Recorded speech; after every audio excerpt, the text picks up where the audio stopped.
Hi, everybody. Welcome to another edition of On Oshkosh. I'm your host, Cheryl Hentz.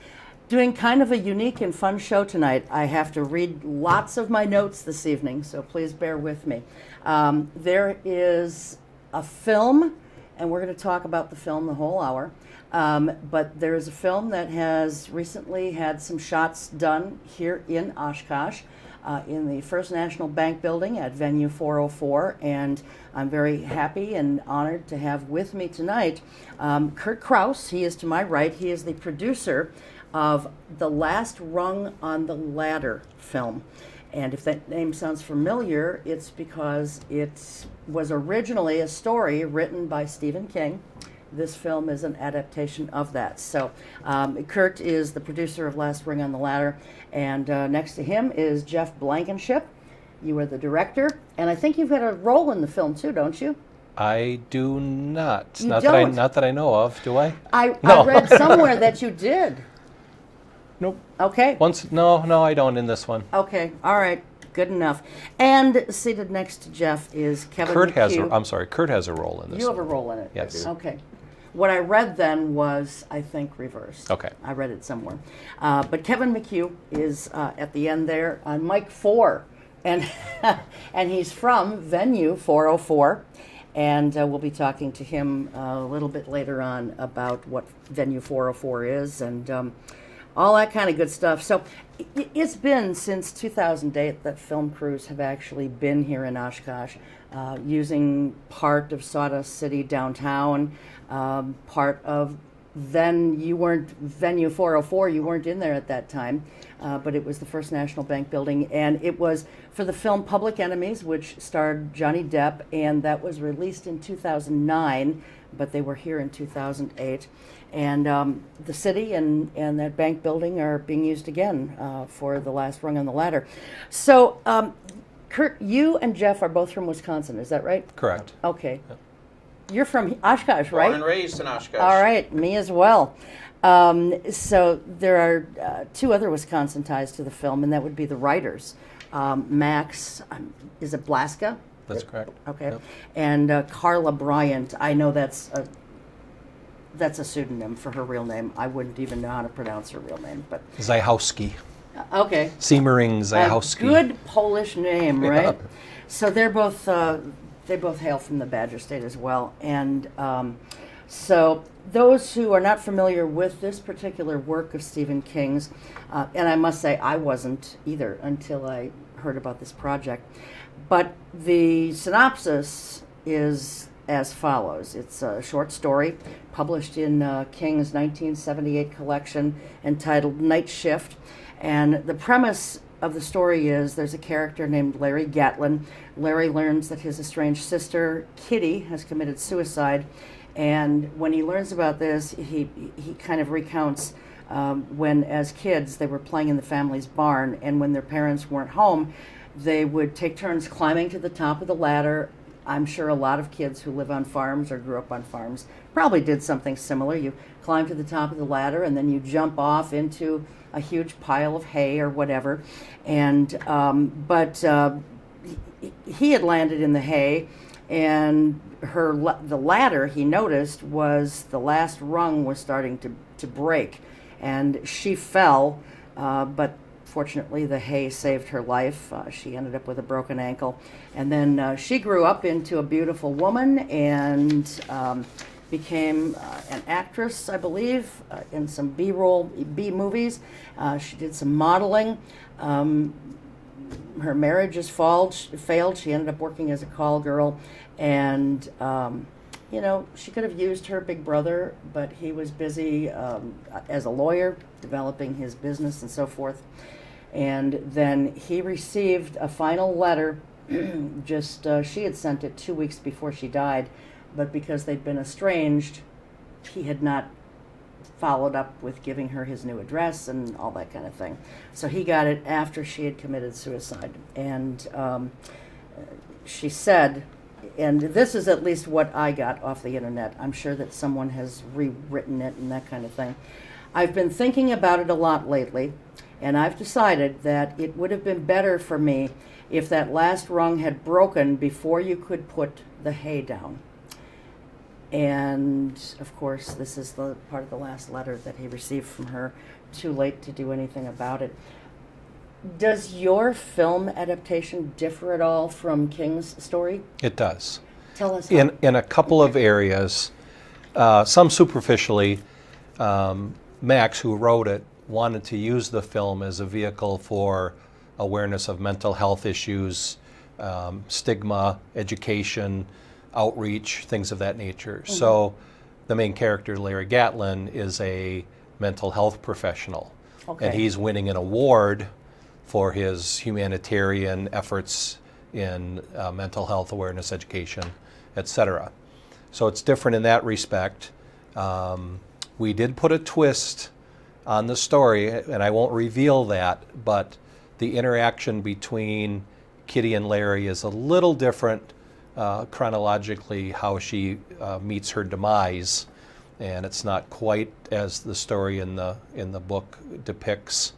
And when they're jumping in the hay, she's actually hanging precariously from the ladder, and Larry has to run and make the pile of hay for her to fall in safely. So he becomes her hero for the rest of her life, which is why it's even more tragic that they become estranged and go their separate ways.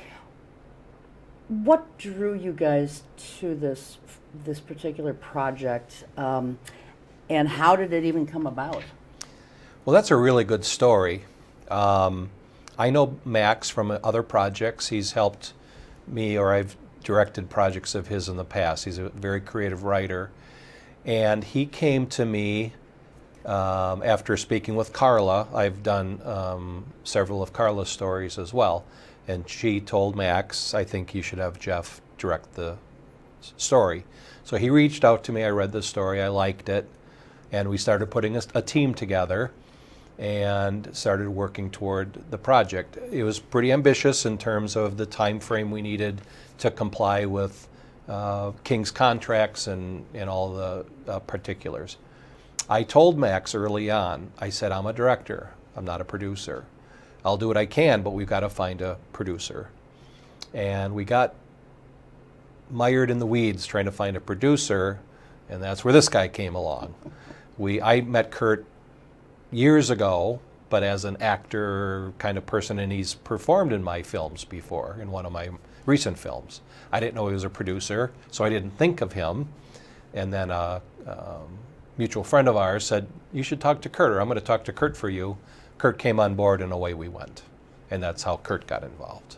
And how long ago was this? I mean, how long does it take to do all this? Those are two answers. Okay, let's go. Let's answer the first one. Normally, this kind of a project would take probably a full year. Okay. Or 8 months, 9 months, 10 months. Probably took a lot longer because of who you're dealing with, for one. Correct. But we've condensed this down. We started in February? Well, no, I came on board in December. December, okay, close December enough. December of this last year, 2022? Wow. Yeah, the film had already had an extension at that point, and there was a fear that Mr. King was not going to give another extension, and with the extension we were already a number of months in. And my coming on board was pretty much saying, this is the timetable we have left to meet this deadline, so we're going to go full tilt, and this is either going to fly or it's not. Yep. Okay, so I guess I'm a little naive how some of this stuff works because I've never worked with it. Obviously, Stephen King is a big, rich, powerful man who has big, rich, powerful attorneys and that kind of thing. But so he has to give you the rights to do it, first of all. Why does he care when it's finished? Why is it up to him to grant extensions? I believe it's to maintain the integrity of the project. I don't think he wants to just be handing out gifts to do the projects and have 20 or 30 of them sitting out there that never get finished. Okay. And quite frankly, there are a lot of very creative, ambitious filmmakers who aren't organized and don't have the producer and can't finish it. Yeah. And that happens more often than not with a low-budget project. And I don't know this for a fact, but if I were he, I would that forces you into a commitment or you don't do it. Yeah. And that's kind of what it is. Okay. Well, that obviously makes sense. Yeah. How difficult is it when you're dealing with someone like a Stephen King? He has really nothing to do with it. So you are dealing with his attorneys, who are you dealing with? All we have to do is comply with the contract, which essentially says you are granted the right to produce this film, but we retain the rights to it, and you cannot have any commercial gain from it. So it's really meant to be a project-based film. He's not giving us the rights to sell it, distribute it, show it in public theaters, make money from it. It's just a creative gift to the film community. And something that touches on, obviously, mental health, and hopefully sends a message about that. Correct. So, okay. Interesting. So there's not going to be some red carpet event in Oshkosh like there was with Public Enemies. Well, we still may do that. Okay. That's up to this gentleman. We're in. All right. Excellent. So, Stephen King has been dubbed the king of horror. His work fits into a lot of different genres. I mean, horror, fantasy, gothic type stuff, very dark gothic, you name it. What genre is this, would you say? I call it probably just a dark drama, maybe. Dark drama. Okay. There's a little horror element to it, but not in what you would think of a Stephen King horror. Not blood and guts and all that kind of No, thing. there is a little bit of a paranormal element. Okay. We see Larry Gatlin's imagination, and we see kind of a spiritual presence. So from that perspective, some supernatural, but maybe not in a horror kind of way. Okay. Is that accurate? I think that's fair. Yeah. Okay. Yeah. So you're in the film. You've got a role in the film. I do. So tell us what role you play then, Kurt. I am not a likable person in this one at all. In the beginning. Maybe in the beginning, yeah. Maybe people buy in for a moment. Unfortunately, I'm the abusive ex of Katrina, the role of Kitty. Okay. And you sort of see our ups and downs in that relationship, and then I get physically and verbally abusive with her, and ultimately she has to get out of that relationship, and she moves out to a motel. We filmed that out at the Bel Air Motel in Land O'Lakes. It's a beautiful location, and so that's pretty much the beginning of the end as she's getting into her downward spiral, and her character development is such that she ends up getting into other bad relationships. She's hard up for money. She starts making, and this snowball effect is very real for a lot of people, where one decision affects the next, affects how you see yourself, and they're going to be able to relate to her, I'm sure. I think in a Now, very so strong you're the way. first ex. Yep. Okay, you're the first ex. All right. The best, I'd like to say. The best ex, no. Is it actually set in Wisconsin, or what made you decide to have this be the place where it takes place? Well, logistics plays a big role in it. There's a little personal backstory why we shot in Land O'Lakes. I'm from that area originally. Carla Bryant, who co-wrote it, lives 20 minutes from there. Okay. She and I went to high school together. Is that actually, right? Yep. Same grade and everything? Yep, or? we're in the same class. Oh, wow. Yep. Yep. Still So waters do run deep, we've known don't they? each other a long, long time. We lost connection for about 40 years, but once I knew she was a writer and she moved back to Wisconsin, then we got back together and worked on a film. So logistically, we had that connection. I happen to personally know the owner of the Bel Air Motel, and she and her husband Sherry and Bob Hughes, were both kind enough to allow us to not only shoot there, making racket and hauling gear in, but also they let us stay there, and they did it all on them, Wow. which was very gracious. Yeah, no kidding. And then the entire community was supportive, and 3 locations allowed us to shoot at various places in Land O'Lakes. So that was logistically sound from that perspective. Kayla, who plays Katrina, lives very nearby Land O'Lakes as well, so it's convenient for her to come there for her main scene. Kurt lives near here and has some connections in Oshkosh, which is how we ended up here. And then I have connections in Madison where we're shooting the next scene in the barn. Okay, all right. So is everyone connected with the film for the most part from Wisconsin then? Pretty much. I think one of the actors, no, he's in Madison too. I think Kayla's technically Michigan. She's in but Michigan, yeah, Iron Mountain. Still Midwest. Yep, Yeah. yep. Yeah. So no big name Hollywood names or anything like that? No, we had our eye on a few people, but because of the tight schedule, again, logistics didn't allow us to bring them in. Sure. Now, I'm sure you're familiar with Frankie Moscato.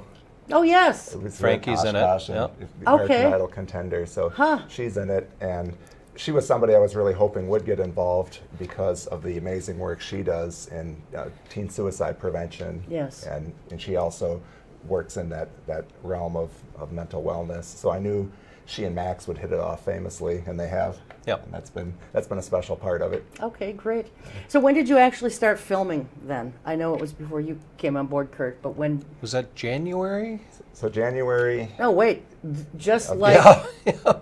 2 months ago. So we're clicking So right you along. didn't start filming anything before you came on board? No, oh no. Okay. I tried to put a producer hat on, and I had things kind of in the works, and I couldn't tie all the knots together. And that's when I said, I don't know if we're going to get this done. Because I had two scheduled shooting dates at that same location that fell through because I couldn't get the crew together. You know, you get one person and then they change a date, and then you change a date and another person can't make It's it. a snowball You know, this effect, is all in yeah. their free time. And so I thought this is impossible. Well, somehow Kurt made it happen, and that's when Sure. we started. Sure. I would say a big thing to our benefit was the amazing work my predecessors have done, you know, yourself and Josh Hughes and Right. Doug Montoya. There was a lot of things already done, like a lot of the casting, they'd already put out casting notices, so a lot of our That's true. lead talent were just kind of ready and waiting. We had auditioned most of the most of the cast, and they were still on board, which really did help. And then also a number of crew members were also eager to go whenever we greenlit it, and so it was really, okay, this is going to be the schedule and off to the races. This is how I think we'll manage it. And Sure.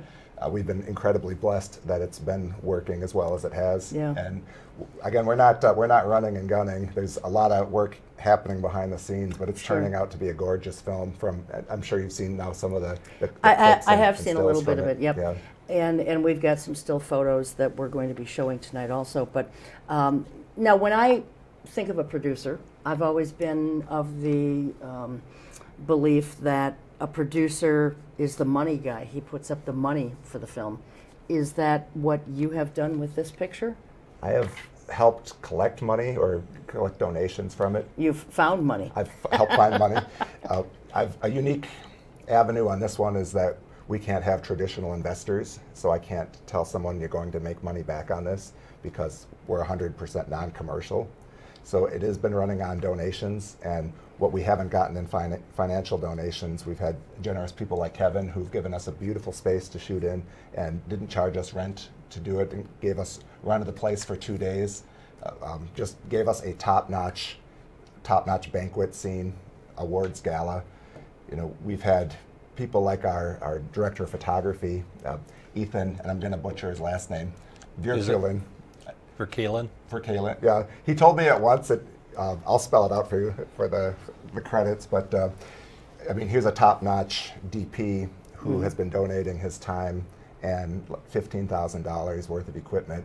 Mitch Munster has been doing the same on the audio department. Yeah. So people are donating time and their gear. So we hope to stipend people out, but it's kind of, at this point, people are on the understanding that we're on our way to meeting a budget, and we're gonna pay as we go, and that's because of the tight time frame we're on. People are very understanding. And What's the cost for something like this? Well, I budgeted out $20,000 for it, Okay. and I've done films on $20,000 before. I've never done films on $20,000 in 6 months. Yeah. You know, typically you plan out years in advance in the fundraising and pre-production. Sure. So this has been a very unique one in that way. I mean, this easily could have been $1 million Mm-hmm. without the generosity of people like this gentleman and others who, I mean, if we added up all the time that has been donated, I think it would well surpass the 20,000 for sure. Sure. Are you done filming now? No. Okay. We have 2 more days at least in Madison or near Madison in the barn scene Okay. with children actors, which is another challenge and opportunity. Children actors 30 feet in the air. 30 feet in the air. At least made to look like they're Right. 30 feet in the air. Yeah. And I believe both actors are SAG, meaning they are part of a actors union, and their Actors children. Guild, yeah. So they have restrictions on how many hours they can work, which will be a challenge for us to fit everything in. You know, we were shooting typically 12 hours at a minimum, and I don't think we can exceed 8. So we have to be very efficient with our time. And lunch. And lunch. Yes. And lunch. Yeah, yeah. Has the weather, I realize most of these shots are probably all interior shots, but has the weather played a factor in anything at all? It did. It did. The original, I'll give away what we didn't do. The original suicide was supposed to be a leap or a fall from a balcony. But because we were in northern Wisconsin in the middle of January, it was very cold. The actress didn't feel like pretending to fall off a balcony and lay in a parking lot. So the logistics of doing that became very challenging for other reasons beside it being cold. Yeah. But the weather certainly made it viable to look for another way to do it, which Sure. we did. And I won't give that part away. Sure. Well, let's, where else have you filmed then? Land O'Lakes, obviously Oshkosh, you're doing some things in Madison. Where else have you? So Madison is where we just filmed this past Friday, and then is where we'll be wrapping up production. Okay. So All right. it's been a number of weekends or early weekday shoots, and then we break and we reset, and then we get back together and do it all over again at the next location. Okay. Think of us like a traveling Yeah. show. Yeah. And we did a little peek behind the curtain. The scene takes place in a barn, but the one barn we have is about 80% perfect, and the other 20% doesn't exist in that barn. So we need to use another barn that actually has the hay in it. Oh, geez. So we have to try to. I would think a barn would have hay. You know? Well, the barn we're using had been turned into a wedding venue. Oh, okay. So it's a real barn, but long since being used for farm or anything So else. you wanted it for aesthetic reasons? Yes. Okay. The ladder is perfect. Okay. It's hard to find a 30-foot ladder in a barn that's functional, well lit, Yeah. available. So it's really perfect, Yeah. other than it doesn't have any hay. So, I'm curious about this. Do you have like a person or a couple people who, when you're looking for something as simple but yet challenging as a 30-foot ladder, that fits your needs perfectly, do you have people who send out queries for this stuff, emailing, I don't know, hardware stores or whatever? Do you have people who do that, or does that kind of fall on you guys as well? I did a lot of the location scouting. That's not the director's job, but in a project like this, you do what you can. Mm-hmm. I know Kurt found the 404. So it's kind of an all hands on deck approach. Who do you know? Who knows somebody? And you do have to network that way. And we do have Mm-hmm. Chanel We have and Cola. Yep. Chanel Vopel and Cola Engel, Mariah Kaler, all of them just have been super, both on set and then behind the scenes, whether it be recruiting additional talent, because Yeah. in the 404 we had over 100 extras or background talent to dress out this beautiful awards gala, and folks showed up, and I'll tell you what, it looked like we were at the Oscars. Right. It really looked like red carpet night. Folks were just decked out. They looked beautiful. Yeah, well, I think that's how I originally came in touch with, who were the two names again that you just said? Oh, Chanel Vopel. Chanel. I think that's who I initially came in contact with. I saw that she had sent something out looking for extras in the film. So you got all these extras from the Oshkosh area, for the most part? A lot of them from Oshkosh, but folks came from a lot of other Milwaukee. places too. Really? Wow. Yeah. And then And you fit them with wardrobe, or do they? They brought their own. They brought their own. And I was a little worried about it because you're asking somebody to come and do this for free. Yes. You don't know who you're reaching. I trusted Chanel completely, but I had no idea who the people were. And I was not going to be too discouraged if they showed up for a kind of a country wedding feel. And they came ready for a banquet. It was perfect. And what era? Is this modern day times? It is. Okay, well that makes it easier then for them to dig right. up wardrobe, right? Oh, a period piece would have been very challenging. Yeah. That would have been tough. Well, let's talk about Venue 404. So, Kevin, you are the owner of 404, Venue 404. No, I'm not. You're not. I'm the event manager at 404. Event manager. The building is owned by the Roble family and another partner, and they've had it since about the year 2000. Okay. All right. So you're the event manager for Venue 404. And so I'm sure we're going to see how this looks when we actually look at some of the still photos. But for people who aren't aware of Venue 404, I think everyone in town is probably knowledgeable of the First National Bank building. It's been there forever. I know when I was a kid and needed braces, my orthodontist was in that building, so I was in there a lot over the course of a few years. And I think I saw somebody else in that building too, some other practitioner. Can't remember what it was, but I mean, there are still office buildings there that people occupy, right? All the floors from 2 up, well, in fact, even on the first floor, there's some offices. So basically, like all banks that are bigger structures, they all have offices in them.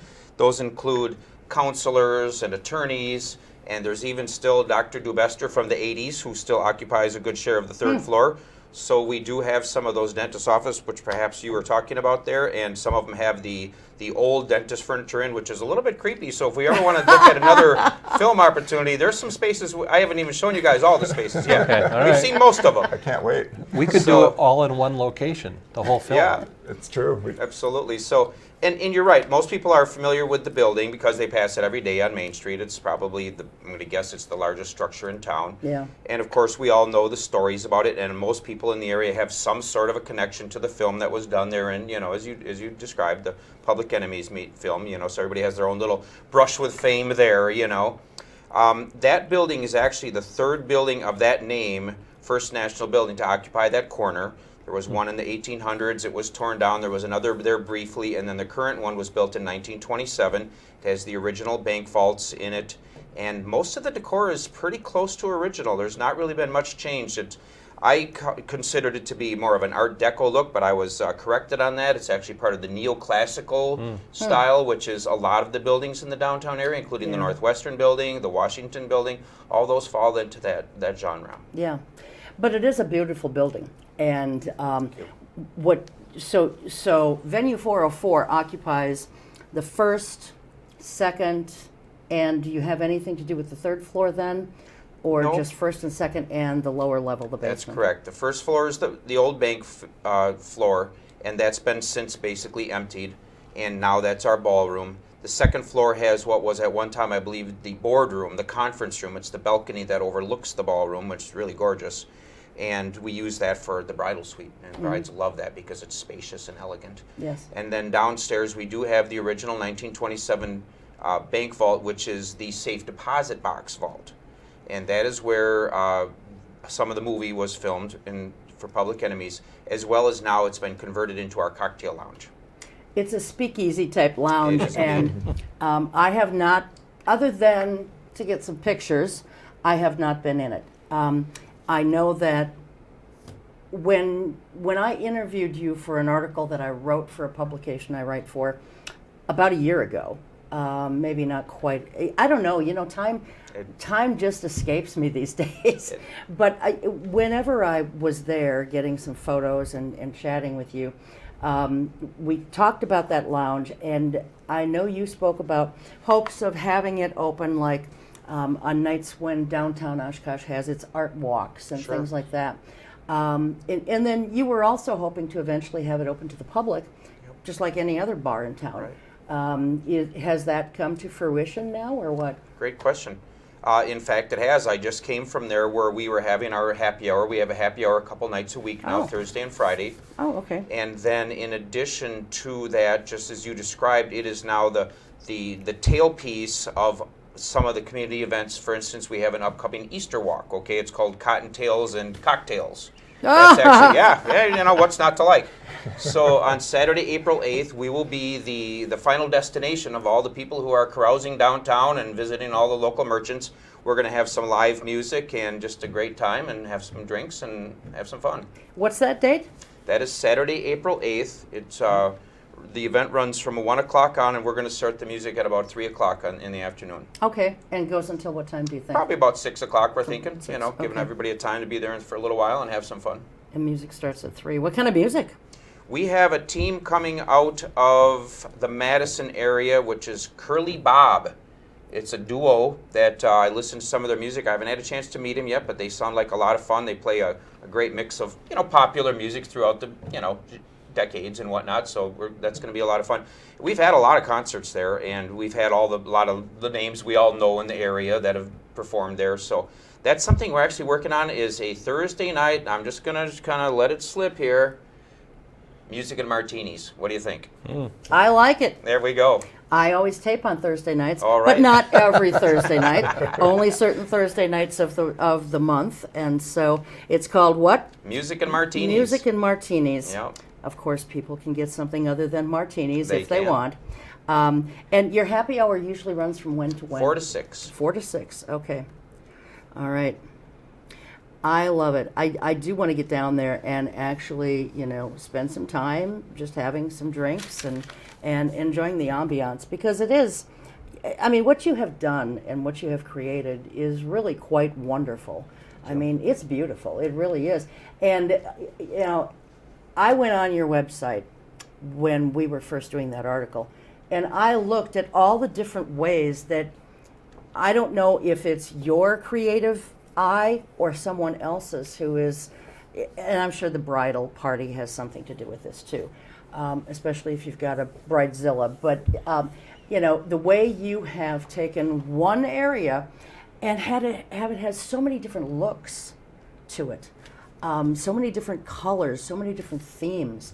It's really quite beautiful and magnificent, I think. I think that's the best word for it. I appreciate that. We kind of think of it as a canvas, and they come in and they paint it their own way, because everyone is a little different. We provide the basics, the tables, the chairs, you know, all that, but every bride has their own vision, and we do our best to help them. It's a family-run business. We're really big on personal service, but the brides kind of take it and run with it, and the brides' moms, okay? So, yeah, it's not usually the bridezillas. It's the momzillas. The momzillas that get us nervous. Well, let's face it, they're probably the ones with the checkbook, right? They are indeed. And that tends to carry a little bit more weight, probably. Although, who's going to deny their daughter what she wants for a wedding, right? Well, sometimes it's the wedding that the mom didn't have. So there's the industry secret. Well, there you go. Yeah, Wow. living vicariously through their daughter's Indeed wedding. they are. So, what other kinds of, and what's the website that people can go to Sure. for that? Well, the venue is called Venue 404. The reason for that is because it's at 404 North Main. That name was coined by Jim, who's our bar manager, Jim Roble, who's one of the owners of the building. And quite honestly, I love the name. I just thought really it fits. It's modern. It's you know, speaks to the point. Yep. And they can find us at venue404.com. And of course, if you simply look up Facebook, you'll find us there as well. Yep. Well, and that's where they can see all these different photographs. I mean, if anyone is looking for a place for not just a wedding reception, but a family reunion, if you've got a larger family, really any kind of large gathering, you guys can handle it. And I think it's a great place, really. Thank you. One thing we're kind of focusing on right now is business events. We're doing a lot more business events. We're going to be at the Business Expo coming up at the end of the month at the Convention Center, and actually we're going to take Kurt over here, who didn't know he was going to get roped into filming yet tonight, but we're going to borrow him for just a few minutes for a little cameo in our upcoming little commercial we're filming. So Oh, you're going to do that tonight yet, huh? Oh, yeah. All right. The night is Okay. I young. might have to buy him a drink. I might have to take you up on that. Well, there you go. Well, why don't we take a look at some of these photos? And I think, well, I'm not sure. I don't know if any of the photos show the Speakeasy Lounge or not. Do they? Not from downstairs. Okay, No, all we right. didn't shoot down there. Okay. Well, they can see those photos at venue404.com. So what are we seeing right here? This is part of the banquet scene, and the gentleman sitting down is Larry Gatlin, and the two people on either side of him are autograph seekers, and they're pestering him because they feel they are somewhat an expert in his field because they've read all of his books. Okay. So they're letting him know how well read they are on his subject matter. and he writes books on mental health? Correct. Is that it? Okay. Yep. All right. And they feel And- that they're experts on mental Correct. health. Okay. And so he's being honored because of his latest book, Mm-hmm. and they're asking for his autograph, but also asking for his advice. Okay. All right. And the next one? There we go. That's our What do we that's got our here? crew. That's the crew, huh? That's our crew. Well, I see the three of you right there, Yep. down right at the table. Who's the gentleman seated next to you then? That Jeff? that is Max Blaska, the, Okay, the one of the co-writer writers. and the person who started the project with the Dollar Baby. And who do we? I don't know how you want to do it, but So that second row, if the gentleman with the headphones on, that's Mitch, and he's our audio technician. The gentleman next to him in the blue shirt is my assistant director, Chris. And in between those two gentlemen, the younger fellow with the hat on, that's Doug. He was a gaffer, so working with lighting. okay. The two young lady in the middle there in the second row is Mariah and Cola. And Mariah is the woman with the glasses on. She was the second AC. She's the person that keeps track of the slate, marks each shot and the slate.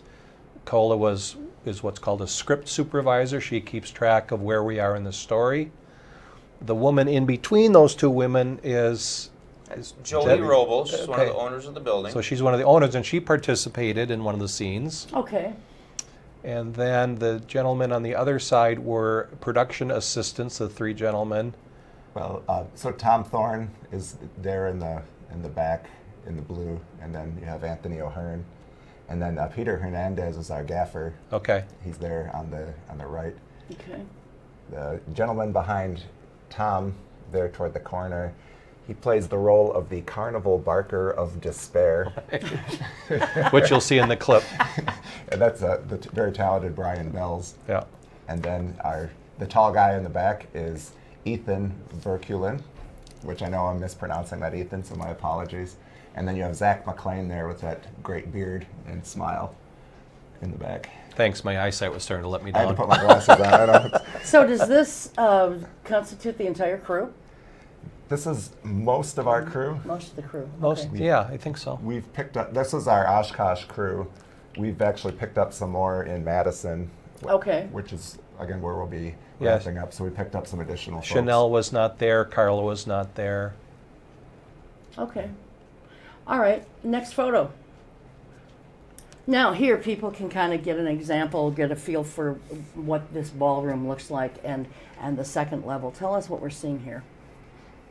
Well, what you're seeing is kind of what you would expect to see at some of our banquets. We've got a stage up in the front of the room, which is often used for a head table, or in this case, a business setting, or sometimes a band or DJ.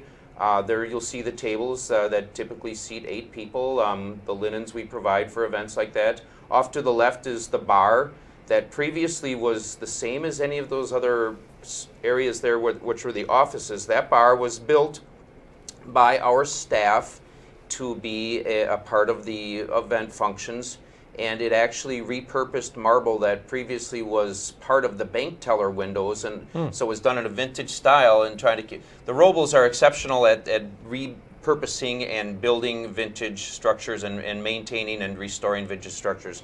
One of the things that of course we're trying to do is, as we continue to have events at the venue, is to continue to improve it and keep them alive. These old buildings don't take care of themselves. That's for sure. Okay. Next photo. Well, now, That's who do Ethan. we have here? That's Ethan for Kaylin, the director of photography. Okay. And just a wonderful talent and a joy to work with. Such a great temperament. I take pride in that my sets are very low key, no drama, just everybody working together in a very efficient way, and he fits the bill to a T. Okay. And next photo? Well, there you are. That's me, and I'm working with Mariah. She doesn't know what I'm telling her. She looks a little perplexed. I think what we were doing, I can't remember what we were doing here, probably just setting up or dressing. She was wonderful in helping dress the set.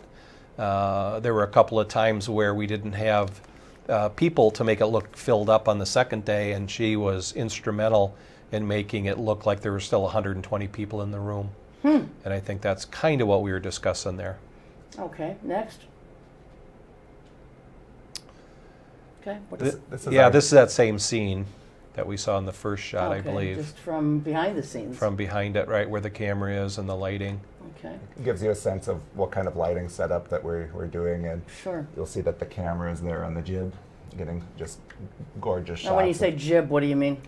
How would you describe the jib? Kind of like almost like a seesaw, can go up. Yeah, it's like a and down. seesaw. So you can see that long arm going down to the camera. That's on a pivot. Okay. So he can raise and lower and move the camera as if it's floating. And so it's stable, and he can do a lot of things with it in that arc.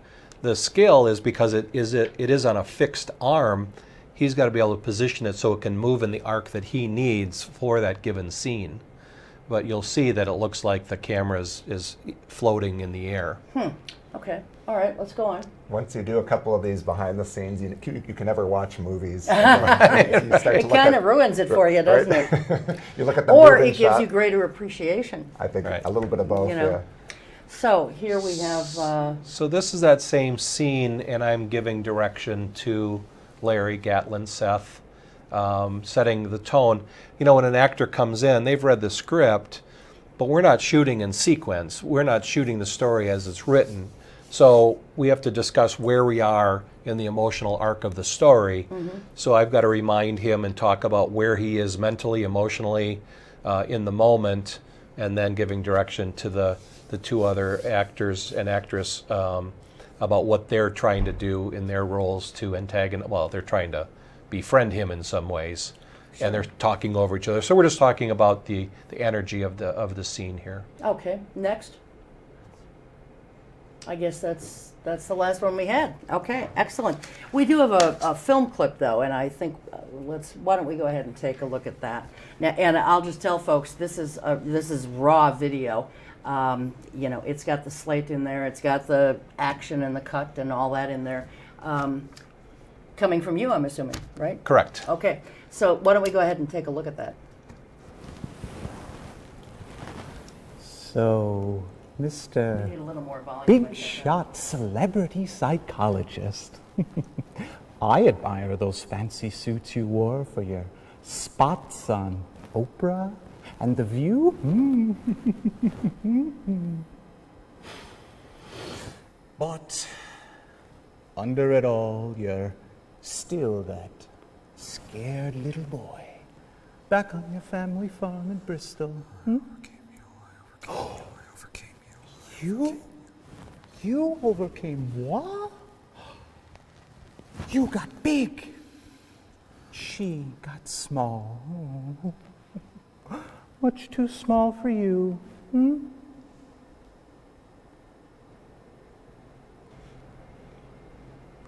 All right. Well, we didn't have a whole lot of volume here in the studio on that, but I'm sure that the audience heard it very well. All I can say is the one actor who had the majority of the lines there, what an expressive individual he is. Holy cow. He is perfect for the role, and he's an extremely gifted and talented actor who makes the character his own. Now, tell the audience and me as well. Yeah. What was he doing there? What is his role? Yeah. And that's a great scene. It's a little teaser. So Larry is struggling. He's being honored at this banquet for being famous and for helping people and inspiring people, and he's being recognized by this association and whatnot. But he's got this terrible relationship with his own sister, so he's been feeling guilty about that for years. So the other gentleman is his subconscious. That's the carnival barker. All right, the And carnival barker. Got it. So he is always chirping in his ear, essentially telling him what a hypocrite he is and that he's not doing the right thing, and how can he do this, and how can he let her down like that. And what Larry was mumbling in the scene was, "I thought I got rid of you. I thought I got past you." And so he pops in and out of this scene as Larry's struggling with his own consciousness. I think we all have a little carnival barker in us that, Correct. that, call it an inner voice, Yep. call it, whatever. But there's always something in our subconscious that is telling us, Right. hey, maybe you shouldn't be doing this, or maybe this is the way you should go with this. At that point in that particular scene, does he know that his sister has died from suicide? Well, or does I he not know it can't yet? tell Or you is- that. Okay, that's all right. Gotta Stay see the tuned. film. Stay tuned for more. Film at 11. Yeah. Okay, so very good. When you said that you've got a few more things to finish, and then when is this going to be all wrapped up? You hope. That's on his schedule. So we will wrap the production, so all of the shooting, by mid-April. And then in a very quick turnaround, again, any other project, you would space this out a lot more. We intend by late May to have everything edited on this. And that gives us about a month of fall away time if something should happen, which I hope will not. And our deadline, absolute hard deadline, would be the end of June. Okay. Well, that's coming up fast. It's I mean, coming up it's hard to very believe fast. that this is already the middle of March. Yeah. And so then when it's all done, what kind of an audience will you release this to? So according to contract, it will be not-for-profit film festivals, and then we can do certain events with it as well. And as far as DVD, no DVDs can be released. It can't go up and be seen on YouTube or any, Vimeo or anything like this. So it's very, very particular. One of the very first things we did was we sat down, read the contract, and reread the contract. And our first late night messages back and forth were like, "Well, what do you think this? What does this stanza word means?" mean? Yeah.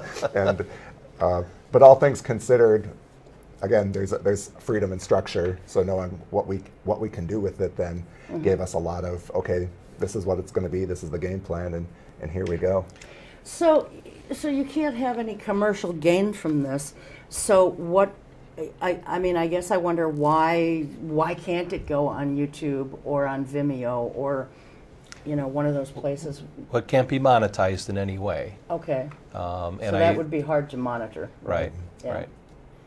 And and again, that's just the way he structures it. It's He purely being for Stephen King right? and his Now he people. will watch the film, so there's a lot of incentive for us to make this top notch. Sure. You want to impress the boss. Of course. Of course.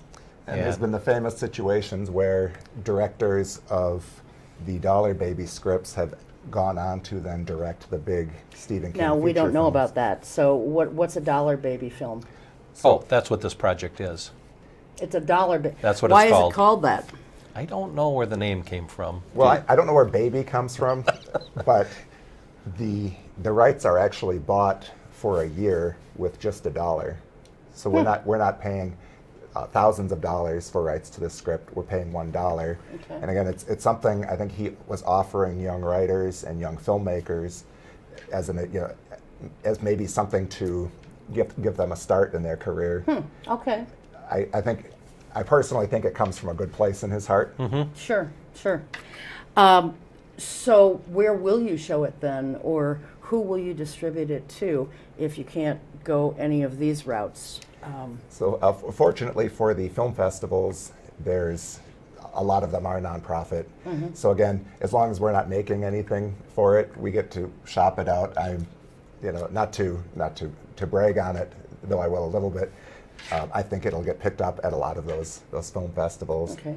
And then what we're in discussions with right now with Venue 404 and then some places up north, we would like to, and we're trying to work with the King organization to maybe do an event that would be benefiting one of these, whether it be NAMI or any of these organizations that are working for mental health mental health awareness, mental health advocacy. Right. NAMI, for anyone who does not know, is, I think it stands for National Alliance on Mental Illness. Yep. I think that's what it is. So that's probably one of the bigger ones out there. Definitely. And really the opportunity to do more good with it, to get those conversations happening. And we just did an interview with Madison over the weekend with the writer and talking about his vision and how this project fits in the larger vision of everything he wants to do. And he's starting a PAC. It's called the Mental Health Warrior PAC, performing arts. What's the C in Center? Center? No? It's a performing I don't know.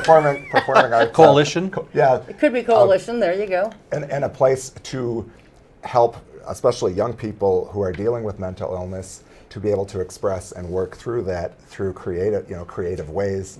Yeah. One of the characters Max then came up with was this carnival barker of despair. So we all have one. He now has put a name and almost a comical twist on that same thing that haunts each of us.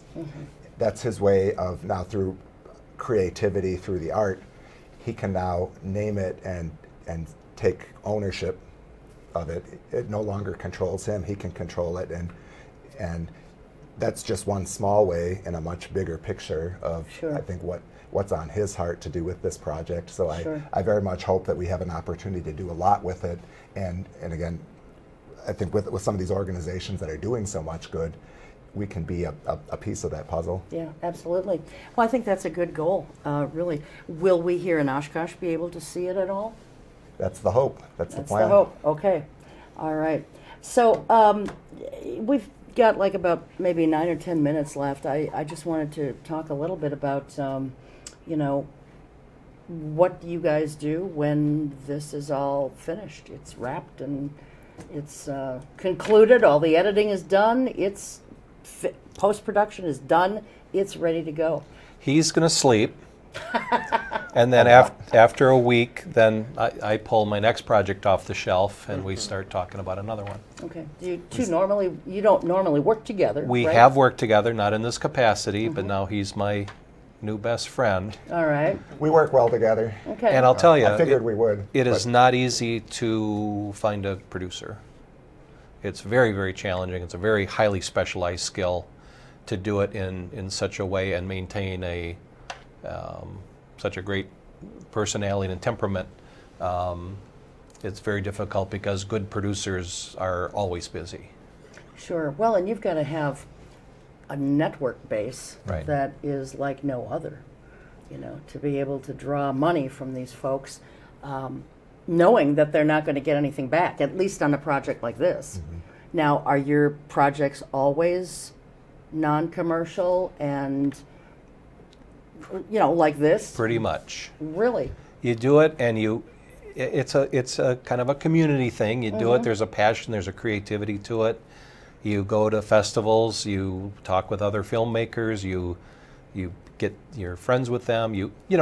Your hidden little dream is that somebody's going to discover you and then ask you to work on their project, or Sure. You meet somebody and they say they've got a script they want you to do, and they might have some money. Who knows? And that does happen. Yeah. It's not the norm. I showed a film at Dubuque, Julian Dubuque, which is a major festival, and we had people approaching us about doing a feature, and there's a lot of things that go into that, but that's the small part of it. You hope you're kind of discovered, but it's mostly just for the pure passion and creativity about turning nothing into something amazing. Yeah.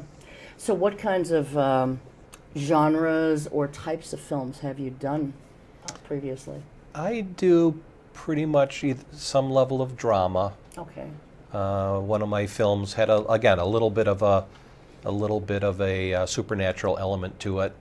It's mostly drama. I don't delve into too much horror other than some of these kind of fringe things. I've got one I want to work on that's kind of a family film. It's more of a touching, reminiscence kind of film, things of that nature. Sure. So here's a question that I know that viewers and listeners on the radio are probably wondering about, so I should probably ask. If it's a non-commercial thing, how are you making money then? In real life? Yeah, sure. I'm in the IT industry. Okay. I used to have a video production business, so I do have some background in that realm. Okay. But my traditional background for revenue is in the IT industry. Okay, so how do you find time then to do that and this? It's hard. Working 20 Evenings, hours weekends, a day? evenings, weekends, take time off. This was a little unusual in that we shot 5 days on non-weekend days, which is not typical. Yeah. So you do you sacrifice a little bit for the good of everybody's convenience, and Yeah.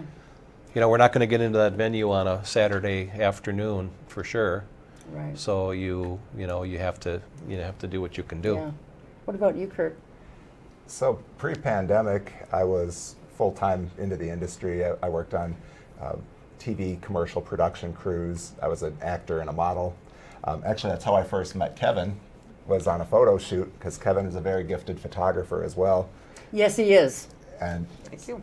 And we worked well together, and have stayed in touch. So it was actually a number of years ago I had dropped in, I was in Oshkosh, dropped in, I knew he had the venue and came to check it out. And it's been awesome staying connected. He also did our photography. I was on the board of directors with the Wildwood Film Festival in Appleton. That was an Appleton-based film festival. It ran for about 19 years. Okay. And Kevin came to do our stills photography. Speaking of stills, I would be amiss if we didn't go back for all those beautiful stills we saw on the screen. That was the photographer Dave Burke, who came and shot with us for 2 days and did a phenomenal Great job. guy. Yep. Okay. But, Wonderful. But to answer your question, I was working in front of the camera and behind. Okay, excellent. Well, it sounds like a really wonderful project, and please, stay in touch and let me know how people in Oshkosh can see this when it's finally done and ready to go. Because May or June's going to be here before we know it. What's your capacity? Our technical capacity is 299, so we certainly are looking forward to working with these guys to put the film on right there at Venue 404. And I don't know what that might look like. We'll talk about that, but we certainly want to do it. And if it has to be more than one showing, depending on, I think Oshkosh is going to really be into it, honestly. I think people that were at this were very excited about the project. When I saw the extras there, I'm thinking, first of all, it's kind of funny because Kurt is he's a force. Kurt is a force to be reckoned with. Kurt does everything, okay? So he messages me about doing this project. It was a little Facebook message. We chat every now and then. He says, hey, I want to film a couple days in your venue. It's like, that's it. That's the only thing we said. Nothing I knew anything more about it. I remember all of a sudden that I see Saturday. on TV, one of the local channels has got this big news story, and everybody's calling me, hey, you're doing this big film? It's like, I don't know. Kurt's got something going on. And I said, so Kurt, what do we got going on? Oh, there's 100 extras coming to your venue next week. Well, there we go. See? I guess Well, we're guys, going off to thank the you races. so much for being here. It's a lot of fun. been a real pleasure, Yeah, it was and good luck with it. And I'm looking forward to seeing it in its Thank you. entirety and when it's all done. So thank you very much for being here. That's going to do it for us. We will see you next time. Until then, take good care. Keep your eye on us. We've got our eye on Oshkosh.